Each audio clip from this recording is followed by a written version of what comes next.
بسم اللہ الرحمن الرحیم۔ السلام علیکم، ہمارے چینل میں خوش آمدید۔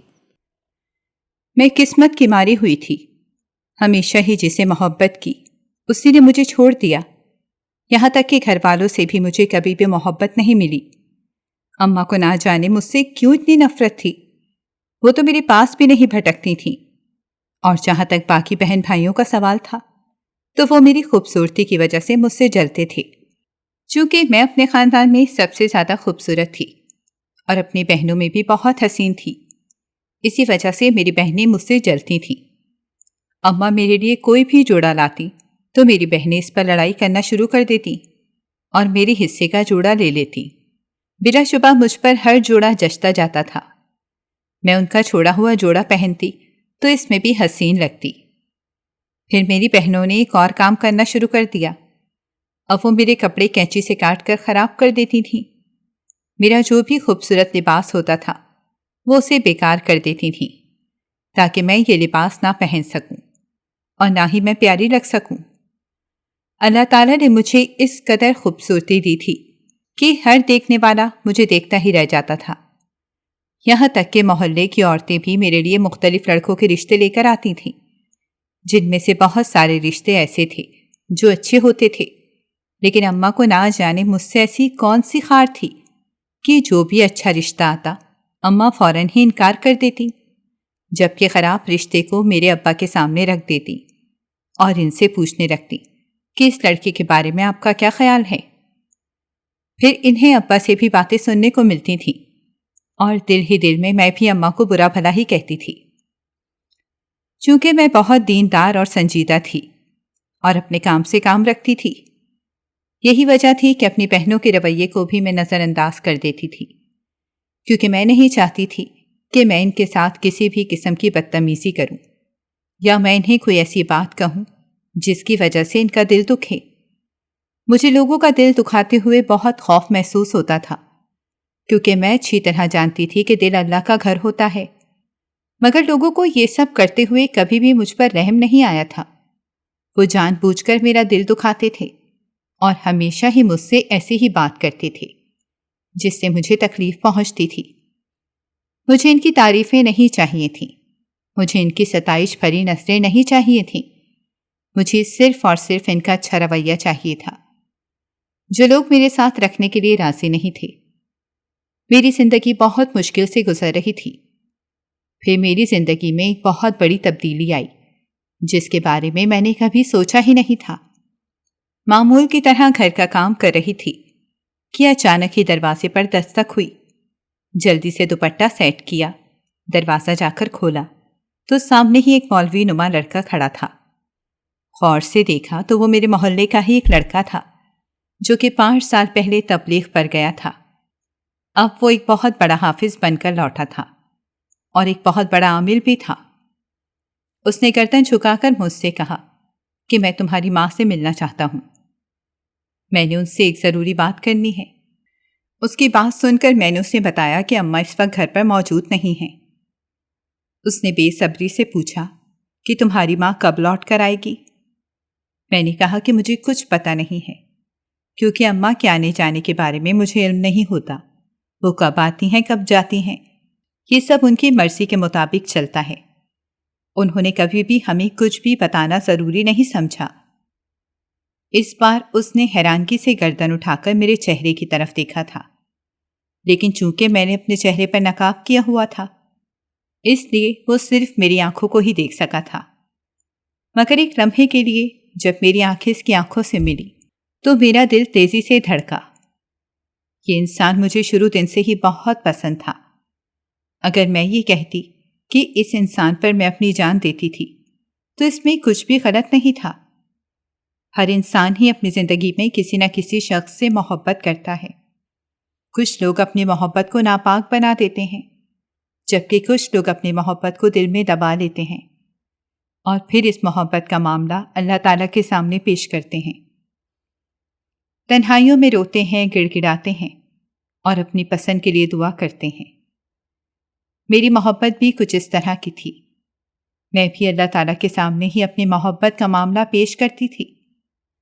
نہ جانے کتنی راتیں ایسی تھیں جو میں نے اپنی محبت کے لیے وظیفے کیے تھے۔ یہ سب ان 5 سالوں میں نے بہت بار کیا تھا، اور اب جب 5 سالوں بعد میرے سامنے کھڑا تھا تو مجھے یوں لگ رہا تھا جیسے مجھے اپنی محبت مل گئی ہے۔ لیکن میں نہیں جانتی تھی کہ کچھ لوگ آزمائش بن کر ہماری زندگی میں آتے ہیں، اور جب وہ زندگی سے نکلتے ہیں تو ایک بہت بڑی چھاپ ہمارے ذہن پر چھوڑ کر جاتے ہیں، جس کا اثر ساری زندگی تک ہمیں محسوس ہوتا رہتا ہے۔ میرے ساتھ بھی کچھ ایسا ہی ہونے والا تھا۔ میں جو سوچ رہی تھی کہ اب میں بہت جلد اس انسان کو حاصل کر لوں گی، مگر میں نہیں جانتی تھی کہ میں کتنی بڑی غلط فہمی کا شکار ہوں۔ تھوڑی دیر بعد جب اس نے بات کی تو اس کی بات سن کر مجھے لگا کہ 7 آسمان میرے سر کے اوپر آ کر گر گئے ہوں۔ میں سوچ بھی نہیں سکتی تھی کہ میرے ساتھ اس قسم کا مذاق ہو سکتا ہے۔ میرا دل کر رہا تھا کہ زمین پھٹے اور میں اس میں سما جاؤں، یا پھر میں کہیں دور غائب ہو جاؤں۔ میں بس اب ساری دنیا سے دور ہو جانا چاہتی تھی، کیونکہ میرے خواب چکنا چور ہو گئے تھے۔ اپنی آنکھوں سے دیکھے ہوئے خواب جب کانچ کی صورت میں ٹوٹے تو میری آنکھیں بھی زخمی ہو گئیں، اور تکلیف اس قدر شدید تھی کہ سانس لینا بھی دشوار ہو رہا تھا۔ اس شخص نے مجھے کہا کہ میں تمہاری بہن کے لیے رشتہ بھیجنا چاہتا ہوں، مگر میں بہت زیادہ خوفزدہ ہو رہا ہوں۔ مجھے سمجھ نہیں آ رہی کہ تمہاری ماں سے اس بارے میں کیسے بات کروں۔ تو تم میرے بارے میں اچھی طرح سے جانتی ہو کہ میرے ماں باپ نہیں ہیں، ایک خالہ ہی ہیں، وہ بھی بیمار رہتی ہیں۔ میں خود سوچ رہا تھا کہ تمہاری ماں سے بات کروں گا، یہ کہہ کر وہ دوبارہ سے خاموش ہو گیا، جبکہ میرے پاس بولنے کے لیے الفاظ ہی نہیں بچے تھے۔ یوں لگ رہا تھا جیسے میرے بولنے کی سماعت کسی نے چھین لی ہو۔ مجھے خاموش دیکھ کر وہ پریشان ہو گیا اور کہنے لگا، دیکھو میں بڑی امید لے کر یہاں پر آیا ہوں، اور مجھے یہ بھی پتا ہے کہ تم بہت اچھی اور دیندار لڑکی ہو۔ میرا مقصد تم سے زیادہ باتیں کرنا نہیں تھا، لیکن فی الحال تم ہی ہو جو میری مدد کر سکتی ہو۔ مجھ پر ایک احسان کر دو، بس کسی طرح سے اپنی ماں سے میرا رابطہ کروا دو۔ ان کے ذہن میں پہلے سے ہی یہ بات ڈال دو کہ میں ان کی بیٹی سے نکاح کرنا چاہتا ہوں۔ یہ کہہ کر وہ وہاں سے لوٹ گیا۔ میں نے دروازہ بند کیا اور وہیں زمین پر بیٹھ کر پھوٹ پھوٹ کر رونے لگی۔ میرا دل بہت بری طرح سے دکھ رہا تھا۔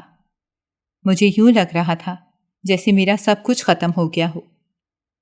مجھے روتے ہوئے کافی دیر گزر چکی تھی۔ اچانک ہی میری بہن باہر آئی۔ یہ وہی بہن تھی جس کے بارے میں وہ بات کرنے کے لیے آیا تھا۔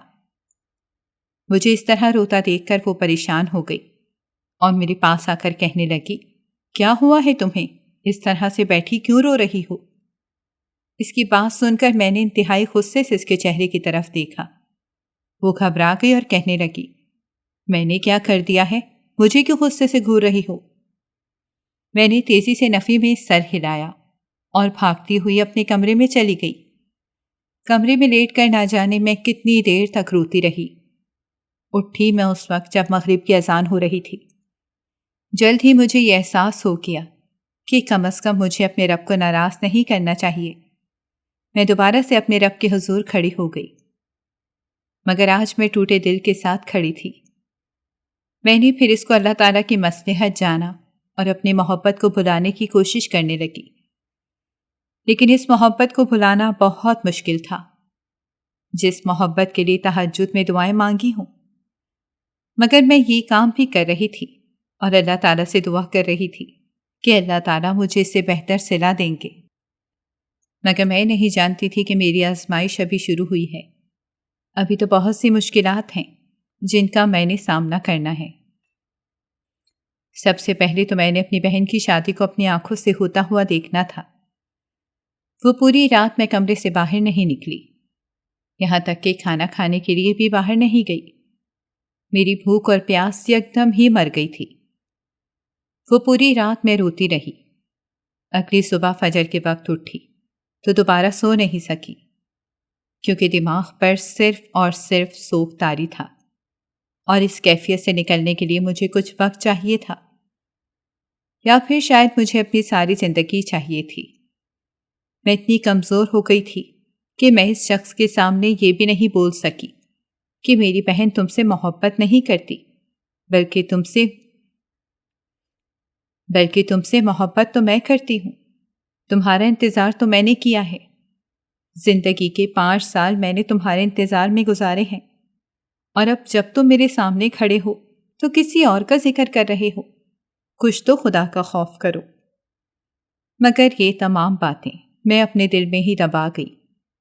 مجھے اپنی محبت نہیں ملی تھی، اور میں یہ ہرگز نہیں چاہتی تھی کہ میرے محبوب کو بھی اس کی محبت نہ ملے۔ اسی وجہ سے میں پیچھے ہٹ گئی تھی۔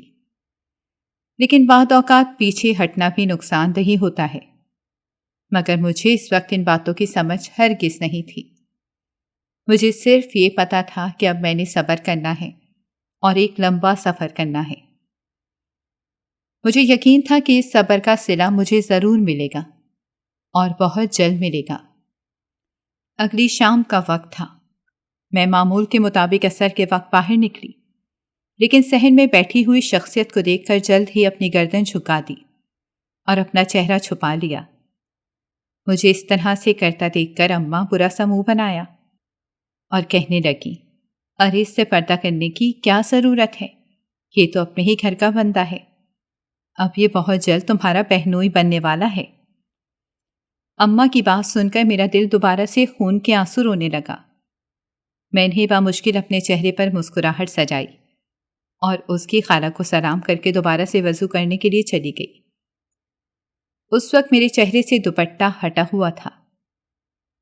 وہ شخص جو کل مجھ سے گردن جھکا کر بات کر رہا تھا، آج وہ حیرانگی سے میرے چہرے کی طرف دیکھ رہا تھا۔ اچانک ہی وہ بول اٹھا، کیا یہ سمینہ نہیں ہے؟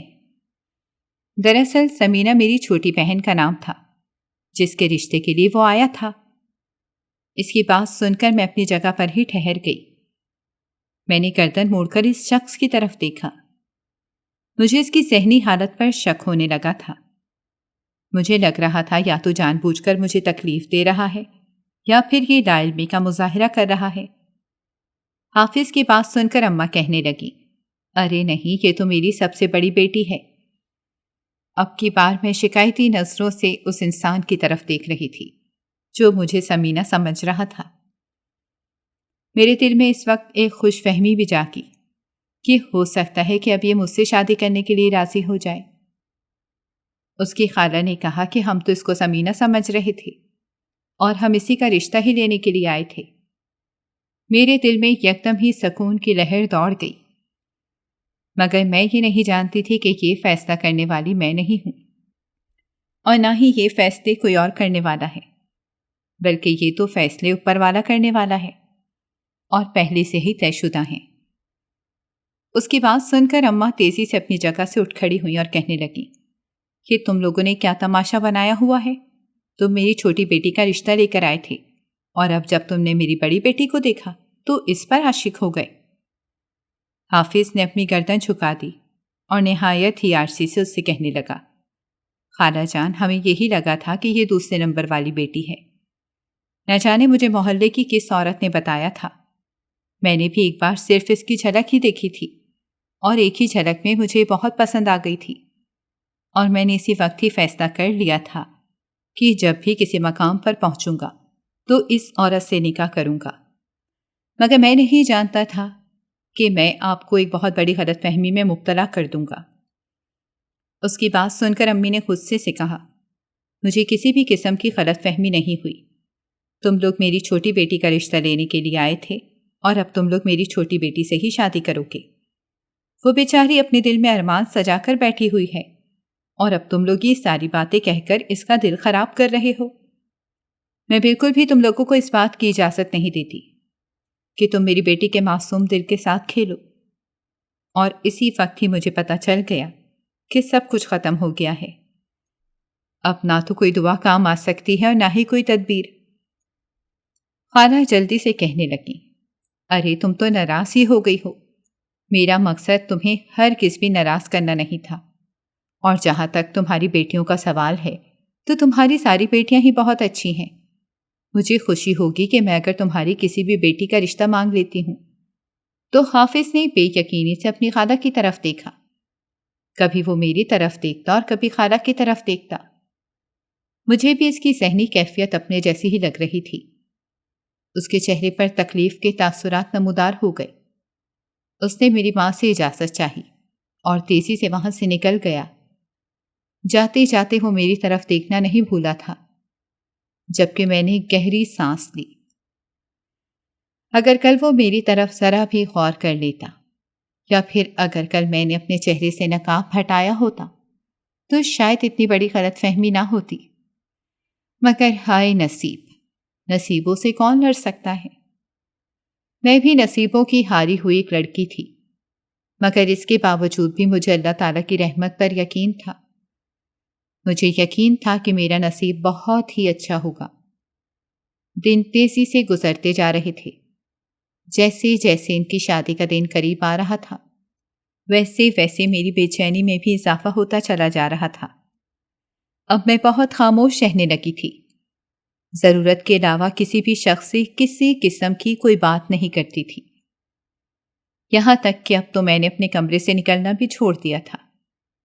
امی اکثر مجھے تانے دیتی رہتی اور کہتی رہتی کہ تم کہیں کی مہارانی نہیں ہو جو سارا وقت اسی طرح ہی اپنے کمرے میں بیٹھی رہو گی۔ اور میں کچھ بھی نہیں کہوں گی، کمرے سے باہر نکلو اور گھر کا کام کرو۔ مگر میں کیا کرتی؟ اب میرا دل کسی بھی کام میں نہیں لگتا تھا۔ چاہ کر بھی میں اپنی توجہ کہیں بھی مرکوز نہیں کر سکتی تھی۔ جب بھی میں کوئی کام کرنے بیٹھتی تھی تو میرے ذہن میں وہی سب کچھ چلنے لگتا تھا۔ میری آنکھیں دوبارہ سے جلنے لگتیں اور آنسوؤں سے بھر جاتی۔ اپنی اس کیفیت سے میں خود بخود تنگ آ گئی تھی۔ میں کسی طرح سے اسے اپنے ذہن سے نکالنا چاہتی تھی، مگر اب یہ سب مجھے مشکل ہی لگ رہا تھا۔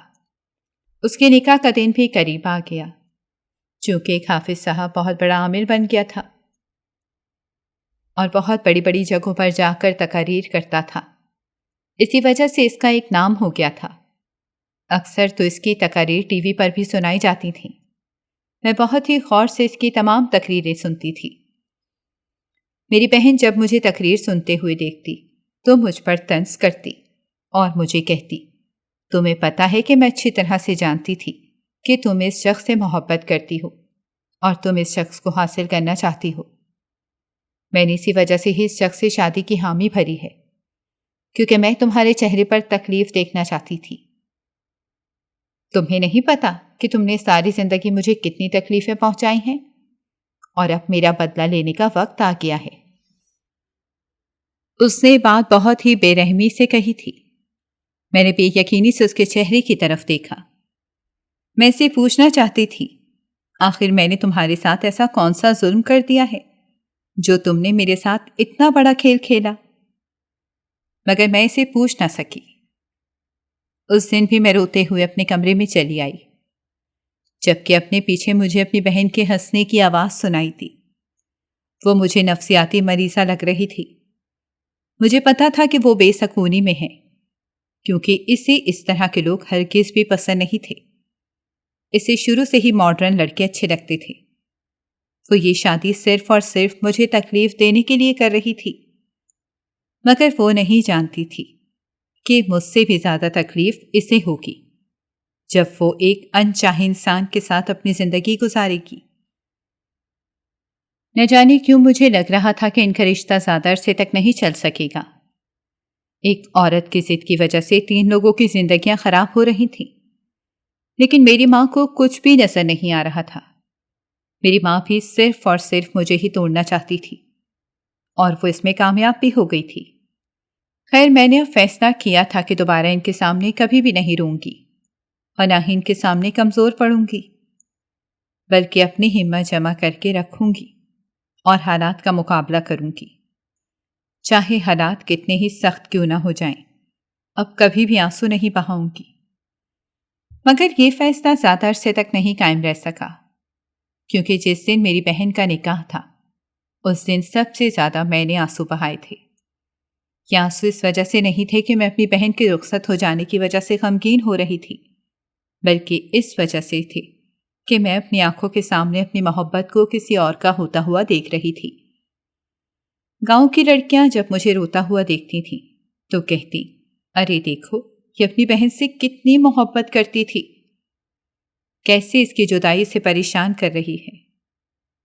اماں میرے قریب آئیں اور میرے کانوں میں سرگوشی کرتے ہوئے کہنے لگیں، اپنے یہ ڈرامے ابھی اور اسی وقت بند کرو، ورنہ مجھ سے برا کوئی بھی نہیں ہوگا۔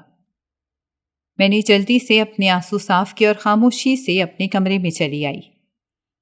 جس وقت میری بہن رخصت ہو رہی تھی اس وقت میں باہر نہیں گئی کیونکہ مجھ میں ہمت نہیں تھی۔ اگلے دن وہ آئی تو اس کے چہرے پر بہت زیادہ خوشی پھیلی ہوئی تھی۔ وہ میرے سامنے امی کو بتا رہی تھی کہ میرا شوہر میرا بہت خیال رکھتا ہے، وہ مجھ سے بہت محبت کرتا ہے اور اس نے مجھ سے وعدہ کیا ہے کہ وہ جلد ہم اس چھوٹے سے محلے سے ایک بہت بڑے گھر میں شفٹ ہو جائیں گے۔ میں تو اتنی بے چین ہو رہی ہوں کہ آپ کو اندازہ نہیں ہے۔ اس کی بات سن کر میں نے ایک گہری سانس دی اور پھر اس کے لیے چائے بنانے کے لیے چلی گئی۔ اب میں نے اپنے آپ کو مضبوط بنا کر رکھنا تھا کیونکہ مجھے اندازہ ہو گیا تھا کہ اب میرے ہاتھ سے سب کچھ نکل گیا ہے۔ اب مجھے اس انسان کی عزت کرنی ہے اور اسے دوسری نظر سے نہیں دیکھنا کیونکہ اب وہ میری بہن کا شوہر تھا۔ میں دوبارہ سے اسے نہیں بہکا سکتی تھی اور اب میں نہ ہی سے کسی قسم کا اشارہ دے سکتی تھی۔ اسی وجہ سے میں نے اپنے آپ کو دوبارہ پتھر کا بنا لیا۔ میں نے خود سے وعدہ کیا، چاہے جتنی مرضی تکلیف کیوں نہ ہو، چاہے جتنی مرضی ذہنی اذیت کیوں نہ ہو، اب دوبارہ کبھی بھی اس راستے پر نہیں نکلوں گی اور نہ ہی اپنے ذہن میں یہ خیال آنے دوں گی کہ اگر وہ مجھے نہ ملا تو میرا کیا ہوگا۔ میں نے دوبارہ سے اپنا رخ اپنے رب کی طرف کر لیا اور دوبارہ سے اپنی راتوں کو اللہ تعالیٰ کی عبادت میں گزارنے لگی۔ اس سے مجھے سکون ملتا تھا اور مجھے فی الحال صرف اور صرف سکون کی تلاش تھی۔ میری زندگی بہت سی پیچیدگیوں کے ساتھ بھری ہوئی تھی جسے سمجھنا میرے لیے بھی بہت مشکل تھا۔ ایک پیچیدگی ختم ہوتی تو دوسری پیچیدگی نہ جانے کہاں سے جنم لے لیتی تھی۔ کبھی کبھار تو میں تنگ بھی آ جاتی تھی۔ سب سے بڑی وجہ یہ تھی کہ مجھے سہارا دینے والا، مجھے تسلی دینے والا کوئی بھی نہیں تھا۔ گھر میں کسی سے میری بنتی نہیں تھی اور دوست میری ایک بھی نہیں تھی۔ میں جس بھی لڑکی سے دوستی کرتی جلد ہی ٹوٹ جاتی کیونکہ وہ لڑکیاں بہت ہی ماڈرن تھیں اور مختلف موضوعات پر بات کرتی تھیں، جبکہ میرے پاس ایک ہی موضوع ہوتا تھا کہ اپنے آپ کو گناہوں سے کیسے بچانا ہے۔ اور جب میں انہیں اس بات کی تلقین کرتی تھی تو وہ فوراً مجھ سے ناراض ہو جاتی۔ ابھی کل ہی میرے محلے کی ایک لڑکی کے ساتھ دوستی ہوئی تھی۔ وہ میرے سامنے لڑکوں کا ذکر کر رہی تھی اور مجھے کہہ رہی تھی کہ کالج سے آتے ہوئے بہت سارے لڑکے ایسے ہیں جو میری طرف دیکھتے ہیں اور مجھے اشارے کرتے ہیں۔ میرا دل کر رہا ہے کہ کسی ایک لڑکے کو لائن کرانا شروع کر دوں۔ اس کی بات سن کر میں نے استغفار پڑھا اور اسے کہا کہ یہ تم کس طرح کی باتیں کر رہی ہو؟ تمہیں اندازہ بھی ہے کہ تم اپنے آپ کو کتنی بڑی مشکل میں ڈال دو گی؟ میری بات سن کر وہ برے برے منہ بنانے لگی اور کہنے لگی کہ میں اسی وجہ سے ہی تم سے دوستی نہیں کرتی تھی کیونکہ تم اگلے کے جذبات کا لحاظ ہی نہیں کرتی اور اپنی ہی باتیں کرنا شروع کر دیتی ہو۔ مجھے اچھی طرح سے پتا ہے کہ کیا ٹھیک ہے اور کیا غلط ہے۔ تمہیں مجھے سمجھانے کی کوئی ضرورت نہیں ہے۔ یہ کہہ کر وہ میرے پاس سے اٹھ کر اپنے گھر چلی گئی، جبکہ مجھے بھی اندازہ ہو گیا کہ اب یہ دوبارہ کبھی بھی میرے پاس نہیں آئے گی۔ دن تیزی سے گزرتے جا رہے تھے۔ اب تو روز ہی بہن میرے گھر آنے لگی تھی اور میری اماں کے سامنے بیٹھ کر وہ دوبارہ سے اپنے شوہر کی باتیں کرتی۔ جب مجھے ان کی باتیں سن کر تکلیف نہیں پہنچتی تھی بلکہ مجھے خوشی ہوتی تھی کہ میری بہن خوشگوار زندگی گزار رہی ہے، ورنہ میں اس کے لیے بہت زیادہ خوفزدہ تھی۔ مجھے اندازہ ہو گیا تھا کہ وہ عامر مجھ سے بہت محبت کرتا ہے، کہیں ایسا نہ ہو کہ وہ میری بہن سے شادی کرنے سے انکار کر دے۔ مگر ایسا کچھ بھی نہیں ہوا۔ اس نے اپنی خالہ کی بات کا مان رکھ لیا اور میری بہن سے شادی کی۔ نہ صرف اسے عزت دی بلکہ اسے محبت بھی دیتا تھا اور یہی ایک اچھے شوہر کی نشانی تھی، جبکہ میری بہن یوں سمجھتی تھی جیسے وہ اس طرح کی باتیں میرے سامنے کر کے مجھے جلا رہی ہے۔ وہ بھول گئی کہ مجھے اپنے دل کو پتھر کرنے میں ذرا دیر نہیں لگتی۔ خیر، میرا مقصد اسے یقین دلانا نہیں تھا اور نہ ہی اسے یہ بتانا تھا کہ مجھے کوئی فرق نہیں پڑتا، بلکہ میں تو صرف اور صرف اس سے چند کھڑی باتیں کرنے کے لیے بیٹھ جاتی تھی تاکہ اس سے یہ احساس نہ ہو کہ میں اس سے جل رہی ہوں۔ اور پھر ایک دن وہ اپنے شوہر کے ساتھ شہر چلی گئی۔ ہمیشہ سے وہ جس زندگی کی خواہش کرتی تھی، اسے وہ زندگی مل گئی تھی۔ اس کے جانے کے بعد ہمارا گھر سونا سونا ہو گیا، کیونکہ اب وہ روز ہمارے گھر نہیں آتی تھی، اور ایک وہی تھی جو ہمارے گھر میں سب سے زیادہ باتیں کرتی تھی۔ امی سارا دن اس کا نام لیتی رہتی اور اسے یاد کرتی رہتی۔ میں بھی اسے یاد کرتی تھی۔ امی نے اب مجھ پر ایک بڑا ظلم ڈھا دیا تھا۔ میں سوچ بھی نہیں سکتی تھی کہ میری ماں اس قدر ظالم ہو سکتی ہے۔ اماں نے اس کے ساتھ میری منگنی اپنے چچورے بھتیجے سے کر دی۔ جب مجھے اس بات کا پتہ چلا تو مجھے لگا ساتوں آسمان میرے سر کے اوپر گر گئے ہوں۔ میں نے نفی میں سر ہلایا اور اپنی ماں کو کہا کہ کچھ بھی کر لو، میں ایسا نہیں کر سکتی۔ میں کبھی بھی اپنی زندگی ایک ایسے انسان کے ساتھ نہیں گزار سکتی جس کی زندگی کا کوئی مقصد ہی نہ ہو، جس کی زندگی میں دین نام کی کوئی چیز ہی نہ ہو۔ امی نے کہا کہ میں تم سے تمہاری اجازت مانگنے کے لیے یہ سب کچھ نہیں بتایا، بلکہ میں تمہیں اس لیے بتا رہی ہوں کہ اب تمہارا رشتہ طے کر چکی ہوں اور اب صرف تم نے نکاح کے وقت حامی بھرنی ہے۔ میں پھوٹ پھوٹ کر رونے لگی، مگر اماں کو ہمیشہ کی طرح میرے آنسوؤں کی کوئی فکر نہیں تھی۔ وہ پتھر دل تھیں اور مجھ سے بھی کہیں زیادہ سخت دل ان کے پاس موجود تھا۔ اسی وجہ سے وہ میری وجہ سے کبھی دکھی نہیں ہو سکتی تھیں اور نہ ہی وہ کبھی میرے احساسات اور جذبات کو سمجھ سکتی تھیں۔ میں نے ابا کے سامنے بھی انکار کر کے دیکھ لیا، مگر ابا کو بھی اماں نے مکمل طور پر اپنے قابو میں کر لیا تھا۔ ابا بھی میری ایک بھی بات ماننے کے لیے تیار نہیں تھے۔ اب میرے پاس اس لڑکے سے رشتہ جوڑنے کے علاوہ اور کوئی چارہ نہیں تھا۔ میں سوچ رہی تھی کہ شاید میری بہن کی طرح وہ بھی میری سادگی سے نکاح کر دیں گے، مگر ایسا نہیں ہوا۔ اماں نے اس لڑکے کے ساتھ میری منگنی طے کر دی۔ میں شروع سے ہی منگنی کے خلاف تھی اور میں منگنی کو کوئی بھی اہمیت نہیں دیتی تھی، کیونکہ یہ ایک کچا رشتہ تھا جو کسی بھی وقت ٹوٹ سکتا تھا۔ مگر میری امی منگنی کو بہت کچھ سمجھتی تھیں اور سوچتی تھی کہ جس سے منگنی کر لو اس سے شادی ہو کر ہی رہتی ہے۔ خیر، جو کچھ بھی تھا میں نے یہ سب کچھ بھی اپنے رب پر چھوڑ دیا تھا۔ مجھے یقین تھا کہ میرا رب میری ضرور مدد کرے گا اور مجھے ان مشکل حالات سے ضرور نکالے گا۔ جیسے جیسے شادی کے دن قریب آ رہے تھے ویسے ویسے میری بے چینی میں بھی اضافہ ہو رہا تھا۔ ایک دن میں گھر میں بالکل اکیلی تھی کہ اماں کی کال آئی۔ اماں نے مجھے بتایا کہ تمہارا کزن تمہیں کچھ چیزیں دینے کے لیے آئے گا۔ امی کی بات سن کر میں آفس سے باہر ہو گئی اور اماں کو کہنے لگی کہ آپ اسے بولیں کہ وہ رک جائے، کیونکہ میں ہرگز بھی اس کے لیے دروازہ نہیں کھولوں گی۔ میری بات سن کر امی واویلا مچانے لگیں اور کہنے لگیں کہ میں اس وقت گھر سے باہر ہوں، میں پہلے ہی کسی پریشانی میں پھنسی ہوئی ہوں، مجھے یہ باتیں کر کے مزید پریشان مت کرو۔ مگر میں نے بھی اماں کو صاف کہہ دیا تھا کہ میں نے دروازہ نہیں کھولنا، نہ ہی اسے کسی بھی قسم کی کوئی چیز دینی ہے، کیونکہ مجھے اس شخص پر ذرا بھی اعتبار نہیں ہے۔ اس شخص کے بارے میں نے پہلے بھی بہت ساری باتیں سن رکھی تھیں۔ اس میں سے ایک بات یہ بھی تھی کہ اس نے اپنے محلے کی ایک لڑکی کے ساتھ زبردستی کرنے کی کوشش کی تھی، لیکن چونکہ میرے ماموں بہت امیر تھے اور بہت اثر رسوخ والے تھے، اسی وجہ سے یہ معاملہ دب گیا تھا۔ اس بات کے بارے میں مجھے محلے کی ایک عورت نے بتایا تھا۔ اسے سبھی گھروں کی خبریں ہوتی تھیں۔ جب اس نے مجھے بتایا تو میری آنکھوں میں آنسو آ گئے۔ مجھے روتے ہوئے دیکھ کر وہ مجھے تسلی دینے لگی اور کہنے لگی فکر مت کرو، تمہارے ساتھ کسی بھی قسم کی زیادتی نہیں ہوگی، اور کہنے لگی فکر مت کرو، تمہارے ساتھ کسی بھی قسم کی زیادتی نہیں ہوگی۔ مجھے پتا ہے کہ تمہیں ایک بہت ہی اچھی اور نیک عورت ہو، اللہ تعالیٰ تمہارے ساتھ ناانصافی نہیں کریں گے اور تمہارے نصیب میں ایک بہت ہی اچھا لڑکا لکھیں گے۔ اس کی بات سن کر میں مسکرانے لگی۔ میں بھی اللہ تعالیٰ سے ایک اچھی ہی امید لگا کر بیٹھی تھی۔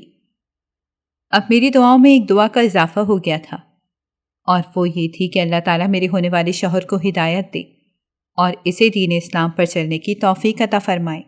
دن کا وقت تھا، میں صحن میں لیٹی ہوئی تھی کہ اچانک دروازے پر دستک ہوئی۔ مجھے شدت سے کچھ غلط ہونے کا احساس ہوا۔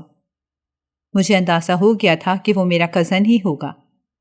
میں نے پوچھا کون ہے؟ تو وہاں سے محلے کی ایک لڑکی کی آواز سنائی دی۔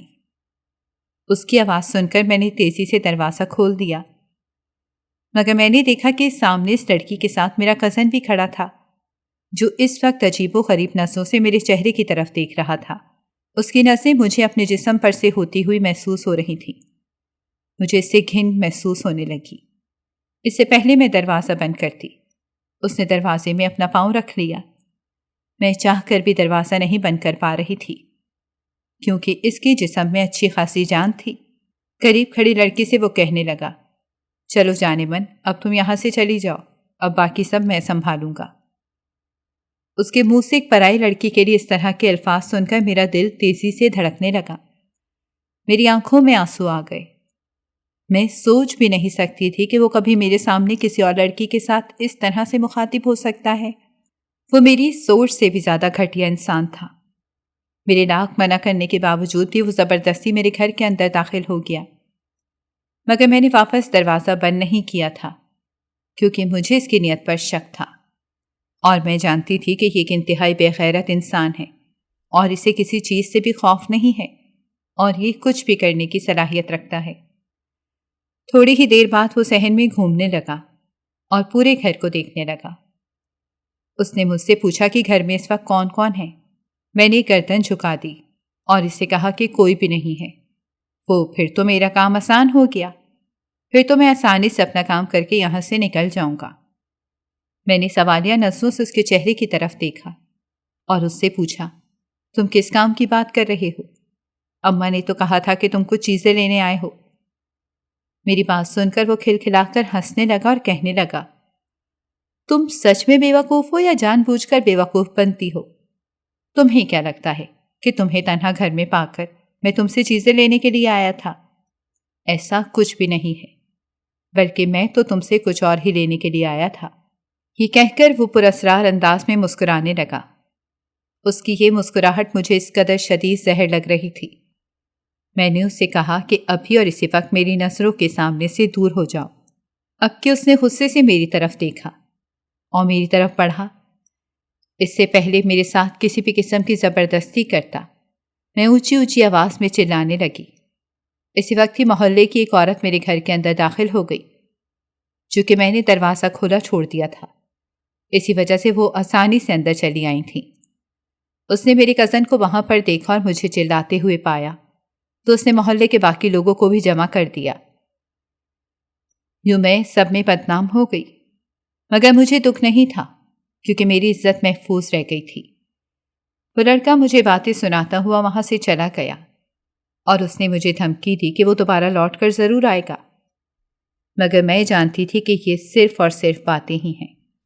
اس کے غصے کے بارے میں سن رکھا تھا کہ وہ اپنے غصے کا بہت تیز ہے اور غصے میں جو فیصلہ کر لیتا ہے اس پر ڈٹ جاتا ہے۔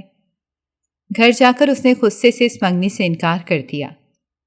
جب اس نے منگنی توڑی تو میری خوشی کی کوئی انتہا نہیں تھی۔ میرا دل کر رہا تھا کہ خوشی سے جھومنا شروع کر دوں۔ امی میرے سامنے رو رہی تھیں اور ہاتھ جوڑے مجھے کہہ رہی تھیں کہ ایک بار جا کر اس سے معافی مانگ لو، کیونکہ میں نہیں چاہتی کہ رشتہ ٹوٹے۔ امی کی بات سن کر میں نے تیزی سے نفی میں سر ہلایا اور انہیں کہا کہ میں کبھی بھی ایسے کسی انسان کے ساتھ شادی کرنے کے لیے تیار نہیں ہو سکتی جو اپنی بیوی کی عزت کرنا ہی نہ جانتا ہو۔